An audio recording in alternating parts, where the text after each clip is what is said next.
রাগের মাথায় আপনি সন্তানকে বললেন তুই মর, ফেরেশতারা বলল আমিন। তোর ভবিষ্যৎ অন্ধকার, ফেরেশতারা বলল আমিন। রেগে মেগে আপনি আপনার মেয়েকে বললেন জীবনেও তোর কপালে স্বামীর ভাত জুটবে না, ফেরেশতারা আবারও বলল আমিন।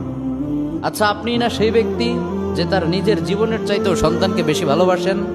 আপনি না সেই ব্যক্তি যে তার সন্তানের জন্য হাসতে হাসতে নিজের জীবনটাও দিয়ে দিতে পারেন? আপনি না সেই ব্যক্তি যে আল্লাহর কাছে নিজের চাইতেও সন্তানের জন্য বেশি দোয়া করে? তাহলে কি করে নিজের হাতে নিজের সন্তানের এত বড় ক্ষতি করতে পারলেন? Doesn't make any sense. Common sense বলতে কিচ্ছু নাই আপনাদের? আপনারা কি জানেন না আপনাদের রাগের মাথায় বদদোয়া করাগুলো ফেরেশতারা আমিন বলে? দাওয়াতুল ওয়ালিদ আলা ওয়ালাদি, বাবা মা তার সন্তানের জন্য যেই দোয়া করে সেটা ভালো হোক কিংবা বদদোয়া হোক, আল্লাহ সেটাই কবুল করে নেয়। এজন্য খবরদার, নেভার কার্স ইউর চিলড্রেন। রাগের মাথায় কখনো সন্তানকে অভিশাপ করবেন না। খুব বেশি রাগ উঠে গেলে তার জন্য উল্টা